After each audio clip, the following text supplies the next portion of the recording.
UAE पर लगातार दूसरे दिन ईरान की ओर से मिसाइल और ड्रोन दागे गए, लेकिन यूएई के एयर डिफेंस सिस्टम ने उन्हें निष्क्रिय कर दिया। यूएई ने कल एक ड्रोन को इंटरसेप्ट कर नष्ट करने का वीडियो जारी किया था। यूएई के रक्षा मंत्रालय के मुताबिक पश्चिम एशिया में युद्ध छिड़ने के बाद से कुल 117 ड्रोन का पता चला, जिसमें 113 को इंटरसेप्ट कर निष्क्रिय कर दिया गया, जबकि 4 देश के अंदर गिर गए थे।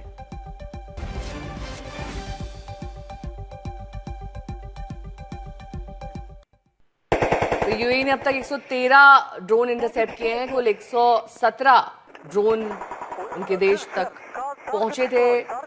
113 को निष्क्रिय किया गया, जबकि 4 टारगेट पर पहुंचने में कामयाब रहे।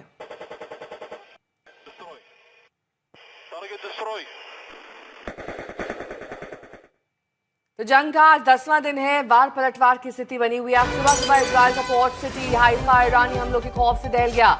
सुबह हाइफा में उस वक्त सायरन की आवाज गूंजने लगी जब इजरायली रक्षा प्रणाली के एक ईरानी मिसाइल को रोकने की कोशिश की गई।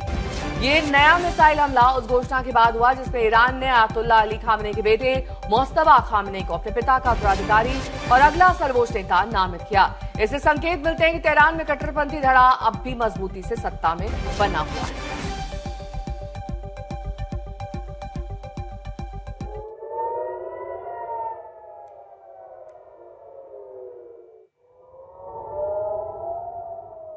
तो हाइफा में तो हमले के अलर्ट का सायरन बजा, लेकिन मध्य इजराइल में ईरान के मिसाइल हमले से नुकसान और मलबा फैल गया।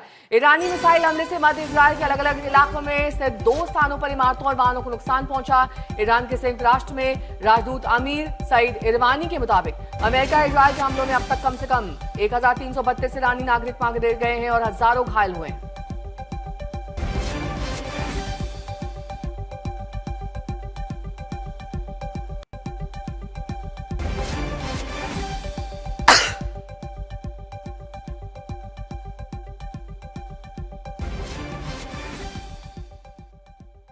मेरी सहयोगी श्वेता सिंह इस वक्त टेल अवीव में मौजूद है। ईरान के हमलों का वहां क्या असर है, आइए आपको दिखाते हैं उनकी ग्राउंड रिपोर्ट।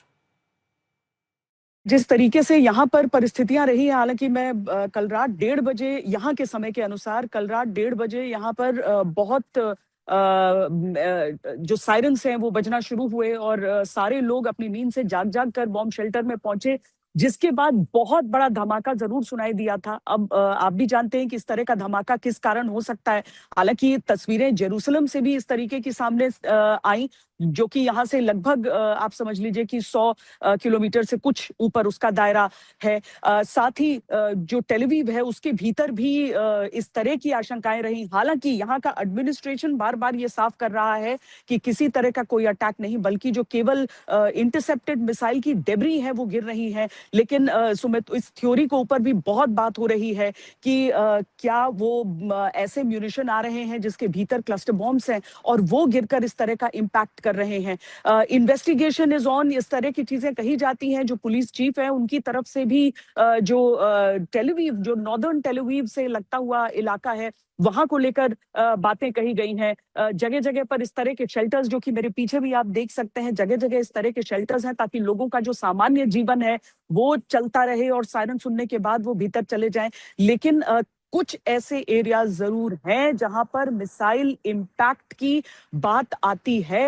मतलब जिस भी तरह का हमला इस समय ईरान की तरफ से किया जा रहा है उसका असर इजराइल के भीतर कुछ हिस्सों में बताया जा रहा है, क्योंकि जिस तरह के बराज मिसाइलों के यहाँ पर फायर किए जा रहे हैं उसका अगर हम 90% प्रोटेक्शन की बात भी करते हैं एयर डिफेंस सिस्टम की, तो वो 10% बड़ा हो जाता है जब ऐसे मिसाइलों के इम्पैक्ट इजराइल के भीतर नजर आते हैं। और क्योंकि जो सेंट्रल डिस्ट्रिक्ट है उसको बढ़ चढ़कर टारगेट किया जा रहा है ईरान की तरफ से, इसीलिए आमतौर पर जो आपको मिसाइलों के निशान थोड़ा सा सबर्ब्स में थोड़ा सा दूर दिखते, वो आपको अब टेल अवीव के इर्द गिर्द भी नजर आने लगे हैं, क्योंकि बहुत अधिक निशाने पर टेल अवीव, जेरूसलम, ये सभी इलाके। तो ईरान के साथ साथ इजराइल लेबनान में हिजबुल्लाह के ठिकानों को निशाना बनाया जा रहा है। हवाई हमलों से हिजबुल्लाह के ठिकानों को मटियामेट करने के बाद खबर है कि इजराइल ने वहां जमीनी फोर्स की तैनाती भी कर दी है। पिछले एक हफ्ते से लगातार जो है इजराइल की तरफ से न सिर्फ ईरान पर बल्कि साथ ही साथ ज्यादातर लेबनान पर जो है वो हमले जारी है। बीरूत को छोड़कर अगर हम साउथ लेबनान की बात करें, कल भी करीब 30 लोग जो हैं इजरायली हमलों में मारे गए हैं और अब मौत का आंकड़ा एक हफ्ते के दौरान 400 को भी पार कर गया है। ये एक बहुत बड़ी जो है हम कहेंगे कि ह्यूमैनिटेरियन या ह्यूमन लॉस है इस देश में। मैं इस वक्त दक्षिण लेबनान की ओर जा रहा हूं, जहां पर पहले ही इजरायली सेना ने ग्राउंड इन्वेजन किया है। वो जमीन में दाखिल हो गए हैं लेबनान की और एक बड़े हिस्से पर कब्जे की कोशिश कर रहे हैं। न सिर्फ वहां बल्कि जो हमने 2 दिन पहले ब्रेक की थी खबर आज तक पर, जहां पर बेका वैली में हेलीकॉप्टर से इजरायली सैनिक उतरे थे, और वहां से भी ये खबरें आ रही हैं कि वहां पर एक बार फिर बेका वैली में ही इजरायली सेना के लोग जो है हेलीकॉप्टरों से पहले बमबारी करके फिर हेलीकॉप्टरों के जोर से वहां पर उतरे हैं। वहां पर भी हिजबुल्लाह और जो सैनिक है इजराइल के, उनके बीच में आमने सामने की लड़ाई है। और वहीं उसी तरह जो है दक्षिणी लेबनान, जहां की ओर मैं जा रहा हूं, और आज दिन के दोपहर के बाद दक्षिणी लेबनान से रिपोर्ट करेंगे, लेकिन हालत काफी चुनौतीपूर्ण है पूरे लेबनान में।